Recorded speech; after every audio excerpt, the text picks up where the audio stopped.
গোটা রাজ্যের সঙ্গে নদিয়ার নবদ্বীপ ও মায়াপুর জুড়েও চলছে রথযাত্রার বিশেষ অনুষ্ঠান।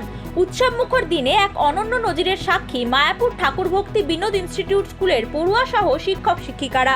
রথের পরের দিন ছাত্রছাত্রীদের জন্য মিড ডে মিলে পরিবেশন করা হলো প্রথাগত মহাপ্রসাদের 56 ভোগ। সম্পূর্ণ নিরামিষ এই ভোজের আয়োজনকে কেন্দ্র করে স্কুল চত্বর উৎসবমুখর। ভোগে রয়েছে বিভিন্ন ধরনের ফল, জগন্নাথের প্রিয় কাঁঠাল, খাজা, মালপোয়া, পাটিসাপটা, বিভিন্ন ধরনের মিষ্টি থেকে শুরু করে বিভিন্ন ভাজা, শাক, আরও কত কি। মিড ডে মিলের দায়িত্বে থাকা 9 জন রাঁধুনি ভোর 5টা থেকে অক্লান্ত পরিশ্রম করে এই 56টি পদের রান্না করেছেন। রাঁধুনিরা জানান, অত্যন্ত আনন্দের সঙ্গে প্রতি বছরই তারা এই বিশেষ রান্নার দায়িত্ব পালন করেন এবং ছাত্রছাত্রীদের মুখে এই মহাপ্রসাদ তুলে দিতে পেরে তারা অত্যন্ত আনন্দিত ও গর্বিত। স্কুল সূত্রে জানা গিয়েছে, রথযাত্রার পরের দিন জগন্নাথ দেবের পূজা অর্চনা ও নিবেদনের পর এই মহাপ্রসাদ বিতরণ করা হয়। স্কুলের প্রধান শিক্ষক নিত্যগোপাল মণ্ডল জানান, শিক্ষকরা প্রত্যেকবারই স্বতঃস্ফূর্তভাবে এগিয়ে আসেন। যাত্রা যে পরের দিন তার জন্য 56 ভোগের ব্যবস্থা করা হয়েছে।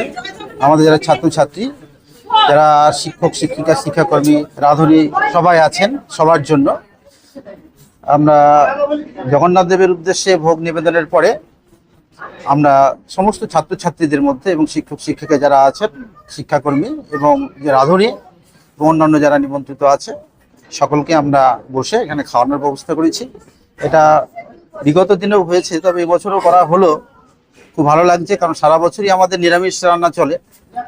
সেই নিরামিষ রান্নাকে সামনে রেখে আমরা এই 56 ভোগের ব্যবস্থা করেছি। বর্তমানে স্কুলে মোট ছাত্রছাত্রী 1178 জন এবং শিক্ষকের সংখ্যা 36 জন। বছরের অন্যান্য দিনেও এখানে সম্পূর্ণ নিরামিষ রান্না হলেও রথের পর এই 56 ভোগের বিশেষ আয়োজন তাদের দীর্ঘদিনের ঐতিহ্য। Bureau report, Hindustan news point.